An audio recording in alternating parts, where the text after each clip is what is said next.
Olá, vamos dar início à oitava aula prática de princípios de conservação dos alimentos.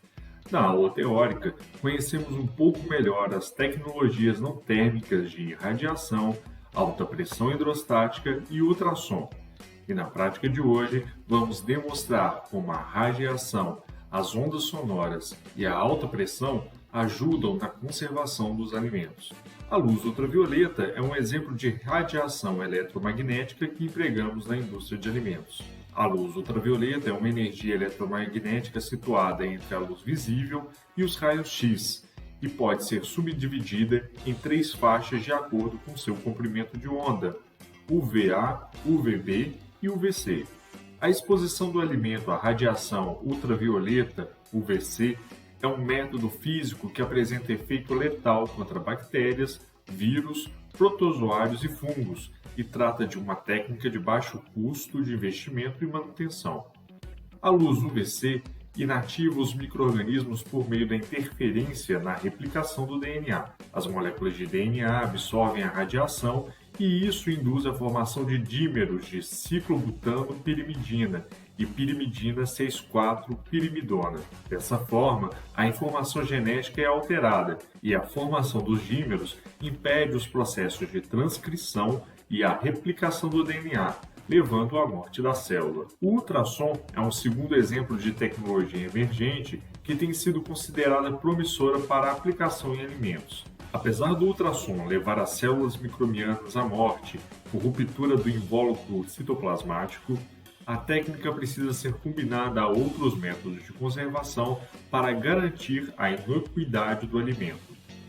A ultrassonicação emprega ondas acústicas com frequência superior a 20 kHz, capazes de liberar energia suficiente para romper ligações intermoleculares e promover microagitações e cavitação. Por último, vamos falar do emprego de altas pressões hidrostáticas como estratégia para estender a vida de prateleira do alimento. O processo com o uso de altas pressões pode ser feito em batelado quando o alimento já embalado é imerso em um fluido ou feito de forma contínua. Esse último pode ser feito somente para alimentos líquidos e não embalados, por meio do uso de equipamentos conhecidos como homogeneizadores. Nos homogeneizadores, um pistão força a passagem do alimento líquido através de uma fenda. Durante a passagem, o fluido sofre uma compressão, cuja pressão pode variar entre 10 e 25 megapascal, dependendo do produto. Existem duas teorias aceitas que ajudam a explicar a ruptura de células microbianas quando submetidos ao processo de homogeneização. A teoria da ruptura por redemoinhos turbulentos é baseada no fato de que um jato de líquido é formado na saída da fenda. Conforme o jato é quebrado, muitos pequenos redemoinhos são criados. Se um redemoinho com alta energia atingir uma célula, a mesma será deformada e rompida. Uma segunda teoria prediz que quando o alimento deixa a fenda, ele passa de uma zona de alta pressão para uma zona de menor pressão. Isso cria bolhas de gás e vapor que implodem abruptamente, formando ondas de choque capazes de romper a célula. Nessa prática, vamos avaliar o efeito da luz ultravioleta, ultrassom e homogeneização como potenciais técnicas para eliminar micro-organismos deterioradores em alimentos. E como modelo de micro-organismo deteriorador, vamos utilizar a levedura Saccharomyces cerevisiae. Para iniciar os procedimentos, partimos de uma cultura ativa de Saccharomyces, a qual foi ativada em caldo BHI a 37 graus Celsius por 24 horas. Para avaliar o efeito da luz UV sobre a levedura, pegamos uma alíquota de 0,1 ml da cultura ativa e adicionamos a 1 litro de solução salina 0,85% para diluir a cultura 10.000 vezes. Em seguida, pegamos duas placas de Petri estéreis e adicionamos 1 ml da cultura de levedura diluída em cada uma delas. Uma placa será o nosso controle e, por esse motivo, iremos adicionar aproximadamente 10 ml de PCA e levar para a incubação a 37 graus Celsius. Já a segunda placa ficará aberta e exposta por 15 minutos à radiação UV. Finalizado o tratamento, aproximadamente 10 ml de PCA será adicionado à placa e a mesma será incubada. Após 24 horas, esse é o resultado que podemos observar. Note que a luz ultravioleta foi responsável por reduzir, de forma considerável, o número de colônias de Saccharomyces cerevisiae. Para o experimento envolvendo ultrassom, iremos pegar a cultura ativa de células e colocá-la no sonicador.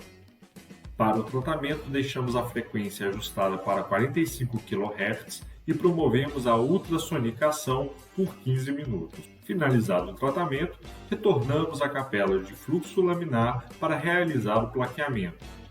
Vamos diluir a cultura de células tratada e não tratada com ultrassom por meio de diluições decimais seriadas em solução salina 0,85%. Na sequência, iremos pegar 1 ml das diluições 10 a -5 do controle e da amostra tratada com ultrassom e depositar em placas de Petri estéreis. Novamente, adicionamos cerca de 10 ml de PCA em ambas as placas e fazemos a incubação a 37 graus Celsius. Após 24 horas, esses são os resultados para o controle e para a cultura submetida a ultrassom. Podemos verificar de forma muito clara que o ultrassom foi efetivo na inativação da levedura.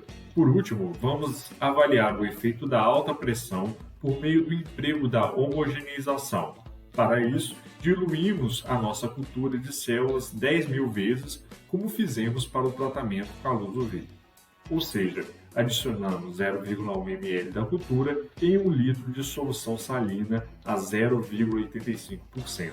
Para o controle, adicionamos 1 ml da diluição em placa de Petri estéreo e vertemos cerca de 10 ml de PCA.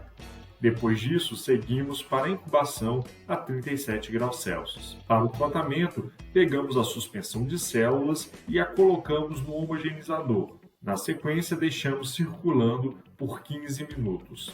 Finalizada essa etapa, retornamos à capela de fluxo laminar e adicionamos 1 ml da suspensão de células à placa de Petri estéreo. E como fizemos as outras vezes, vertemos o PCA ou agar padrão para contagem. Novamente, seguimos para a incubação a 37 graus Celsius e com 24 horas de incubação podemos avaliar os resultados. Conseguimos demonstrar nessa prática que as 3 tecnologias podem ser promissoras para a conservação de alimentos. Mas lembrem-se, esse experimento foi conduzido em condições ideais.